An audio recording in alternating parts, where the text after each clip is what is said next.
The word that got thrown around a lot around his movies was the word lurid, which I don't totally disagree with. Nothing wrong. Like but he definitely wasn't really. I like that because this is Jared's pervert corner. I like him. It's just that he doesn't kind of stand up to the others. No, he doesn't hold back. The guy Carrie is top 10 for me. Yeah. What is of all time? Carrie. Oh yeah, Carrie's great. Carrie is like my 6 of 10 for me. Yeah, not this film, but other films that he's done compared to Carrie. Yeah. Actually, I think this is one of his best as well. Yeah, it is. But it's top tier De Palma, but it's not Carrie. Yeah, not this film, but other films. That one of the things about De Palma, he doesn't hold back on sexual proclivity, on showing sexual situations in his movies. Which I love. Spielberg won't do it. Lucas won't do it. Even Coppola holds back because they're pussies. Yeah, pretty much.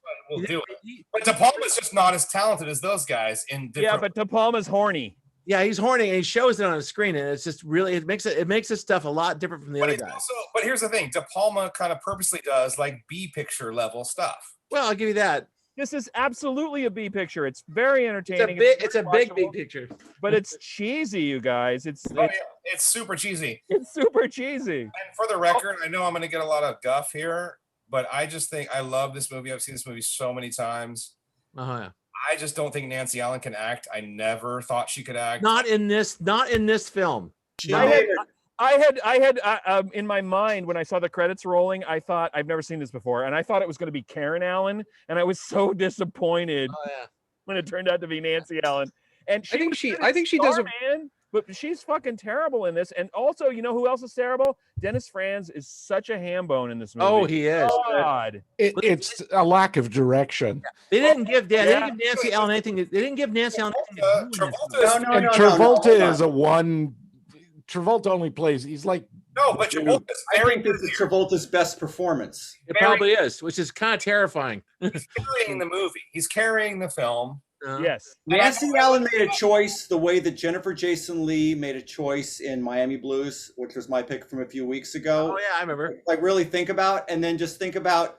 They made that choice to kind of do like a Judy Holliday. No, because she did an okay to middling job in Carrie. She was like a bit player. I know she's okay in Carrie. She's good, better than this in Dress to Kill. In RoboCop, she's like, she's great. Yeah. Okay, because she's again a secondary character. But here, where she has to be like the female lead, it's too much for her. She's a terrible, terrible actress. She doesn't have the. She didn't have to play it like that. I gotta disagree here. I think she did a very good job of playing a very naive person who's caught up with people who she doesn't understand. Completely out of her depth, right? And Travolta's the only person who's ever been nice to her. True. You know, like she works a shitty. Alec Baldwin in Miami Blues. Yeah, but he's not a piece of shit. Let's talk about the elephant in the room. De Palma's banging her. That's why she's in this fucking movie, dude. They're married. Oh no, hold on. I didn't know this. I didn't know this. They were married. They were married. They were. They got divorced in *84. But that's okay as long as they bring the groceries. No, it's just like Temple of Doom, dude. It's bullshit. She doesn't belong in here. She's a shitty actress. They should have cast someone else. It's a great film, but it would have been so much better with a fucking stronger actor. Yeah. This is like remind me a lot of like this is like All the President's Men if it was produced by Roger Corman. yeah. You know what I mean? Or the parallax view with tits. That's the parallax view with tits. Exactly right. So it was a 70s thriller. You knew it was the climax because of the parade. It was like, here's the climax of the 70s movie. I kept looking for Ferris Bueller. Okay, but I'm gonna go back to what I said before, that the montage of scenes during the blowout part was beautifully done. Yeah, I'm not trying to. This guy has amazing talent at conveying a story visually and do that. I listened to the whole thing with Cans, and it was a real treat.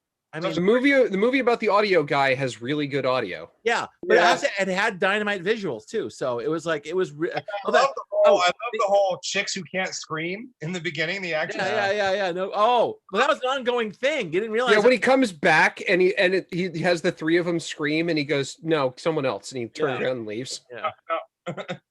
Also, it appealed to me because I used to handle 16 millimeter back when this film came out, you know, when I was going to film school, like a couple of years later.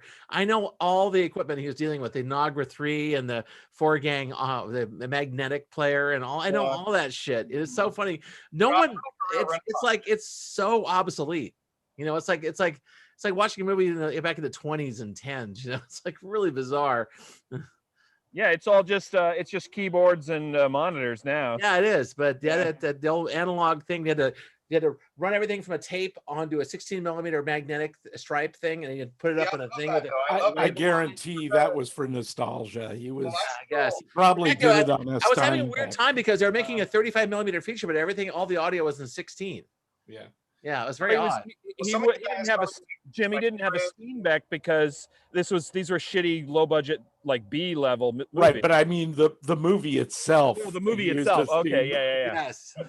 I loved just seeing what even if it was a movie's approximation of it, seeing what a shitty movie production company's offices looked like. And a movie. Yeah, that was fun. I've never really seen the fake viola being used. So wait, what fake pictures on the walls? What year was this? 81. So this was a year before they did Trading Places in 82 in Philadelphia as well. But Lithgow did he was in All That Jazz the year before this. That's true. And what do you call it? Garp was the following year. Garp was 84, I think. Garp was after. Oh, 2 or 3. Okay. Another De Palma I love though is the one where he's the psychiatrist. Isn't that Lithgow? Raising Cain. Cain, yeah. No, it's Raising Cain. Not Body Double, but the one where he's she goes to the museum in the beginning. Oh, Dressed to Kill. Yes, Dressed to Kill. That was the one before that. You mean Vertigo? No, I mean Dressed to Kill. But also Vertigo, yes. Well, there's only 5 stories. Shut up. Jim makes the point in that he's been ripping off Hitchcock his entire career. De Palma is the biggest Hitchcock fan, and yeah.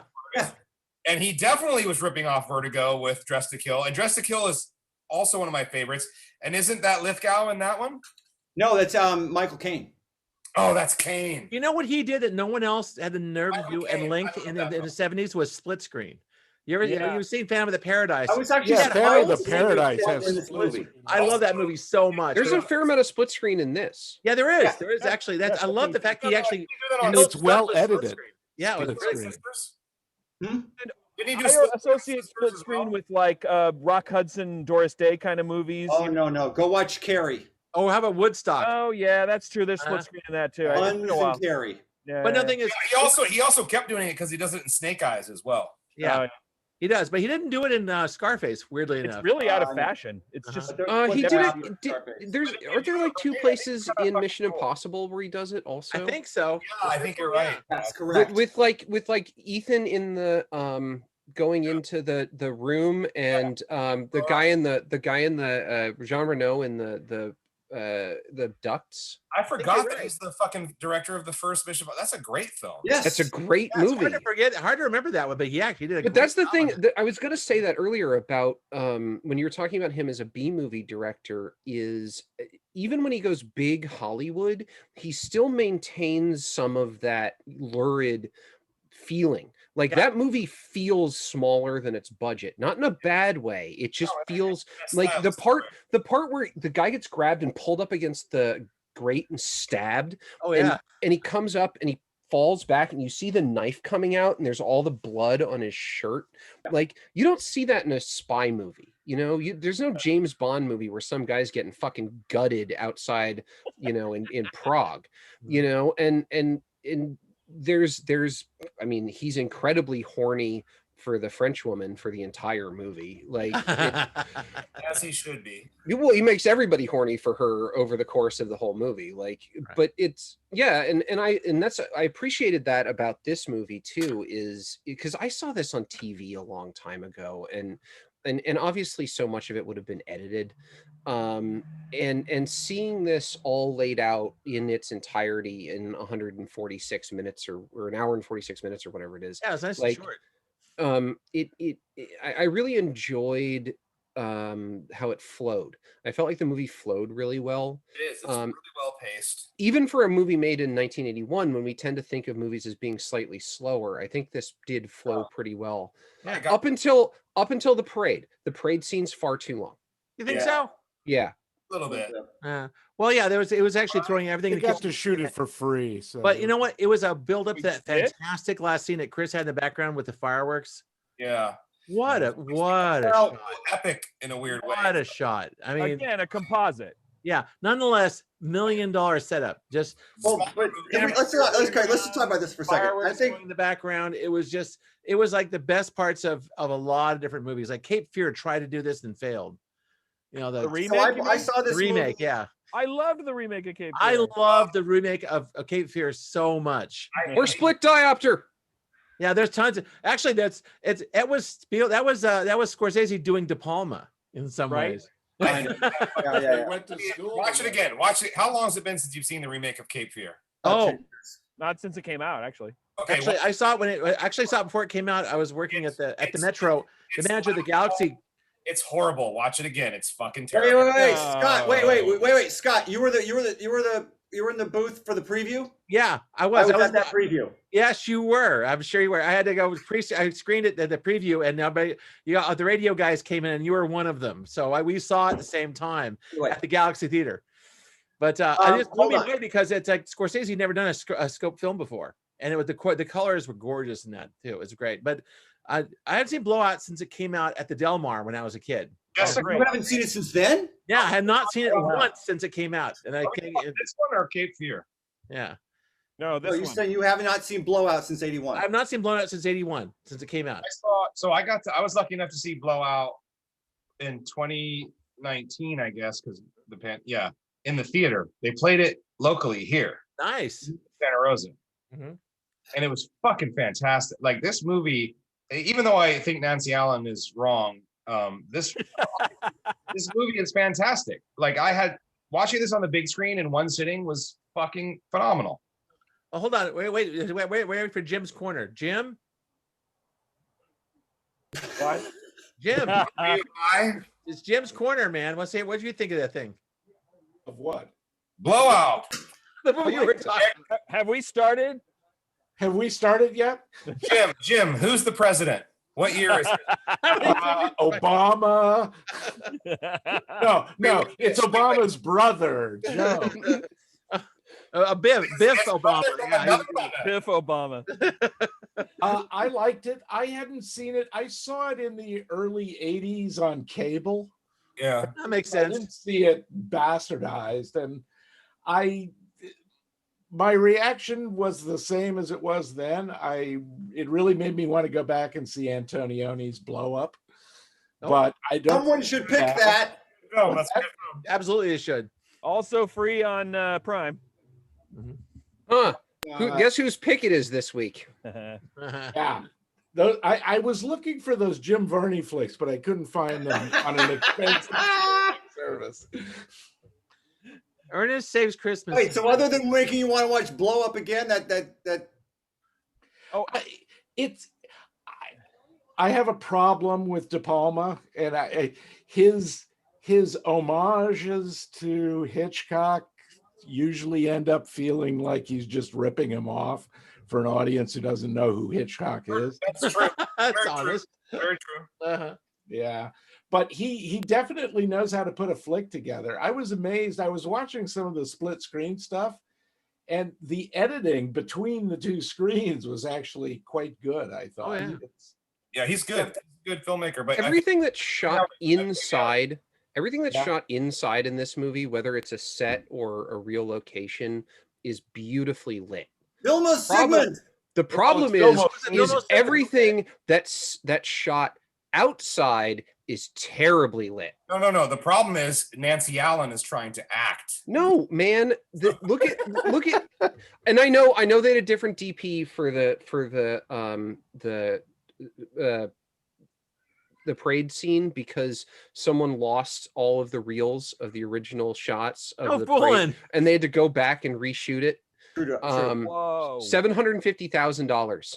They had to go back to Philadelphia and completely restage and reshoot the parade because somebody left the reels in the back of a van at a gas station, and the van got stolen, and they never got the reels back.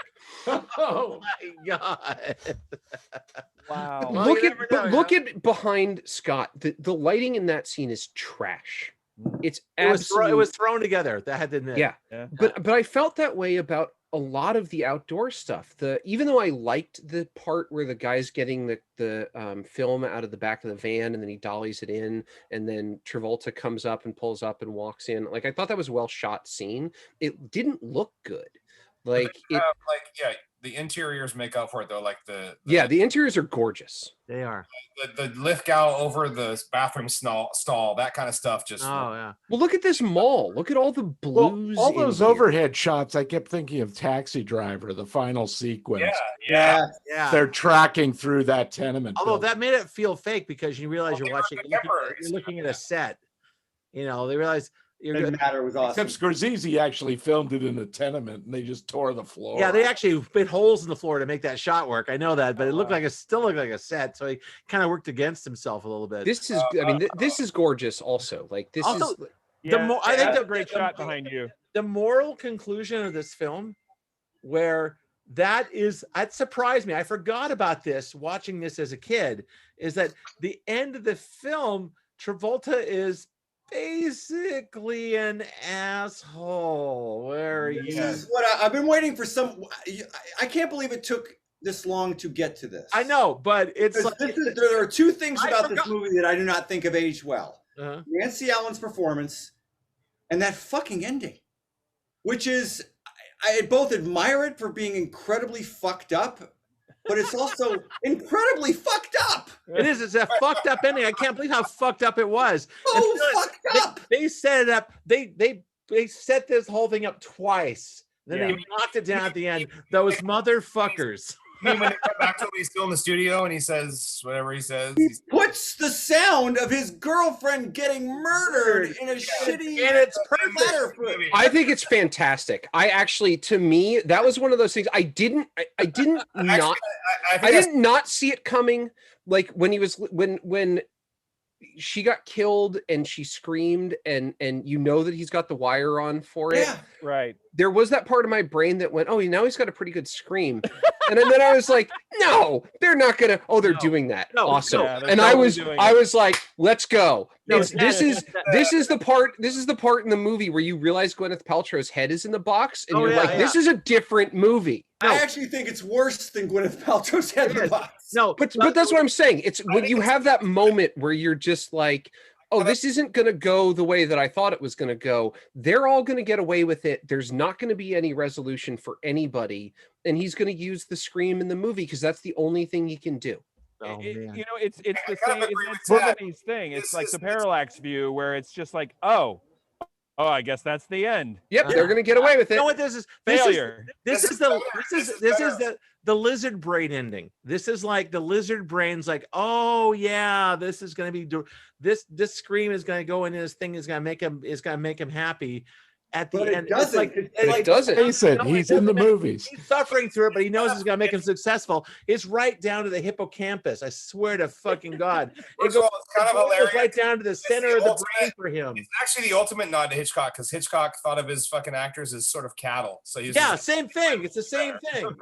It's like the end of Vertigo. It's like, it's like throw him off the thing. It doesn't matter, as long as Jimmy Stewart gets what he wants. Well, right. I also think that it adds to a theme that goes through the course of the movie that I thought was really interesting, which is that Travolta is much better at what he does than what he's doing. Yes. Okay. So open that up a little bit. So he's a better audio engineer than the movies he's working on. Correct. He's a very, very good audio engineer. He's working on. They're showing his competence because he's the protagonist. Right, but he's working on these absolute dog shit movies that he's better than because he's untouchable in a lot of places because he was part of this police thing. Right. You find out later on, and then you see the consequences of it when he's talking to the cop later. So he's better than this. So his magnum opus at the end is using her scream, something that probably no one else would have thought to do except for this character. Yeah, his lizard brain thought of it, that's for sure. But still, I think it's good. I think it because how many times during the movie, I mean, maybe you can't think about it because of when you originally saw it, but during watching the movie now as an adult, there was a lot of me going like, why the fuck is this guy still getting paid by this other dude? Why does he keep coming back to him and saying, can you fix my movie? Can you make the screams better and stuff like that? This guy's been fucking off and doing whatever the fuck he wants, not doing his job at all for most of this movie. And the guy keeps begging him for help because he's so much better than what this guy should be able to afford and who he should be able to work with. Talent-wise, that is right. Talent-wise, he's better, but obviously, fucking ambition-wise, he's not. Because morally, we at the end we find out exactly who he is. Yeah. Well, he's John Travolta. Give me. I don't find it immoral. Like, but he's a fucking loser. Really? I don't find it immoral. It's fucked up. I was It's reminded of weird. Werner Herzog listening to the grizzly bear. Yes, exactly. Oh my God, that was exactly. Nuts. Except that the thing is, though, this is his tribute. This is the only thing that he can do. No one's ever going to get punished for this. No one's ever going to get in trouble for this. They've wrapped it all up. 9 people are dead or whatever. The only thing he can do to make her live forever is put her in this movie. No one else is going to know. No one's going to know. Massacre. Okay, this is him painting a masterpiece and storing it behind the drywall. Like this. He had to do this, but I don't find it immoral. You know what? I'm going to concede my position. That's actually a really good point. Yeah, I think you've actually I think you broke through the end of this film, Tad. He said it's fucked up and it's actually beautiful. It's mentally fucked up, but I don't think it's morally fucked up. No one's actually being hurt. No, right. Weirdly enough, I'll take a strong moral stand in films like this because it's like anti-life and murder is great, ha ha ha. But you made a great point. It's like this thing happened, it's beyond his control, but let's make the best of it and let's immortalize this person. It's like, all right, I think you just I'm backing off. Well done. No, I think you just opened up another point, which is that you just took the notion of this movie to a higher level, which is because art and actual beauty is both good and bad at the same time, always. It's the red violin. It's literally the red violin. It's him painting the violin with the blood of his lover. Right. Well said. I mean, that's it. No, nicely done. Jesus, I think we ascended a little bit in this particular segment. My eyebrow raised. Good night, everybody.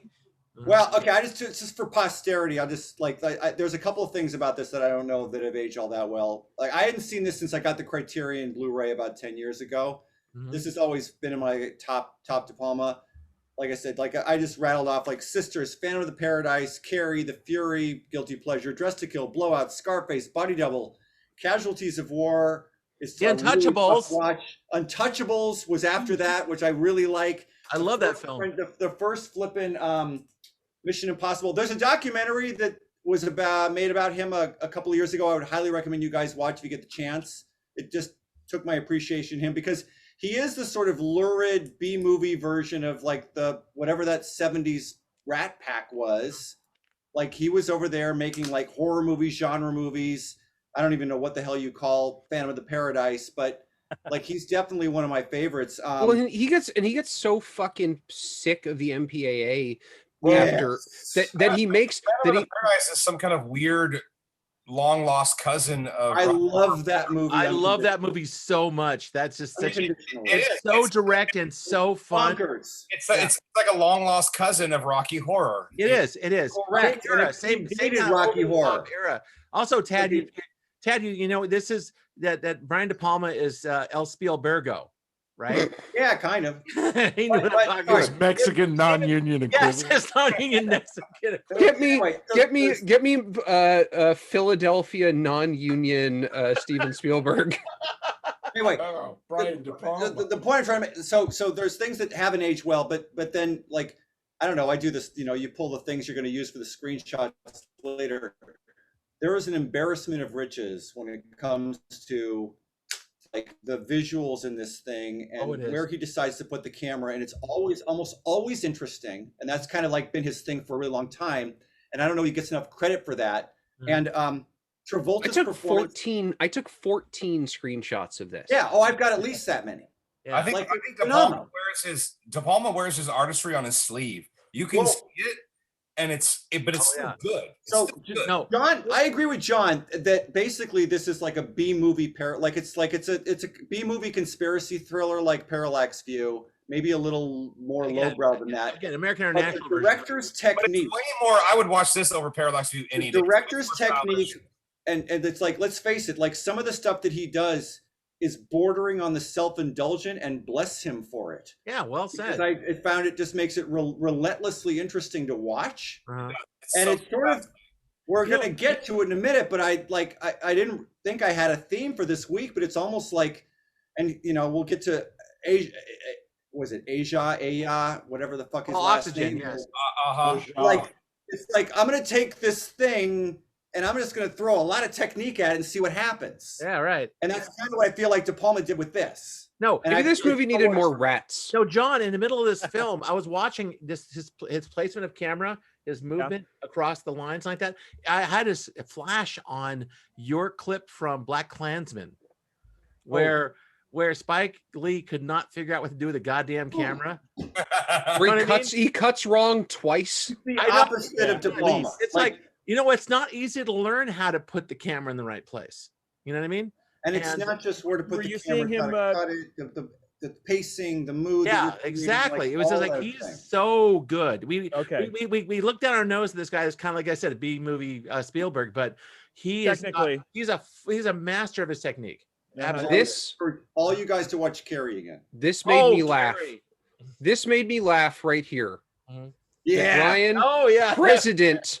Undecided. Yeah, president. I found out my nieces had never seen Carrie, the original one. Yeah, I don't watch it with them, but I had to cover my eyes in the first 10 minutes. Well, Carrie is a goddamn Greek tragedy. It is. It's an amazing full motion picture, but I think they enjoy it because they're both high schoolers. But Jesus, can I throw out a couple of things, just random like notes? John, go for it, dude. All right. I already told you I think Dennis Franz is just awful in this thing. Yeah, it's not great. Not good. But you know what's worse is not as bad as Nancy Allen. Top to bottom, the music in this movie is God, thank you. It's fucking terrible. Pino Donaggio, who has knocked it out of the park at least 4 other times with De Palma. And De Palma said this is his favorite score of any movie. Terrible. Any movie that he's made. This is his favorite score. Thank you for reminding me. That is another thing that has not aged well. There's some really shitty music. When John Lithgow kills the wrong girl and they tumble down the embankment and the music like bah bah bah, I was laughing because it was so fucking bad. No, it's that movie. The sound is in the music's in the 80s ditch. The entire film. Other things that have aged well. John Lithgow's performance in this, I thought was really good. It was good. I have a question, and now this brings me to our next point. John Lithgow is working as part of the conspiracy. He's like the man who actually pulls the trigger and causes this shit to happen. He's G. Gordon Liddy. He's been hired. Yeah, he's been hired. Right. Yeah. Places. Yeah. He's G. Gordon Liddy. Okay, but he also happens to be the Liberty Bell psycho killer. There is no Liberty Bell psycho killer. That's a diversion. He creates the Liberty Bell strangler to hide the fact that they're going to murder her. Okay. Because he looks up at the poster and then takes the ice pick and then makes the Liberty Bell thing, and then he calls the police later. I thought it was hilariously improvised that he didn't even have a murder weapon when he went out to kill somebody. He just picked up an ice pick in the mall. At the seafood stand. I'll do thumbs, please. Thumbs. 2 big thumbs up. I love this movie. This was a great. I love rediscovering it, even though again at the end I had that moral issue with the whole using the murder as like the sound effect. But Tad straightened me out.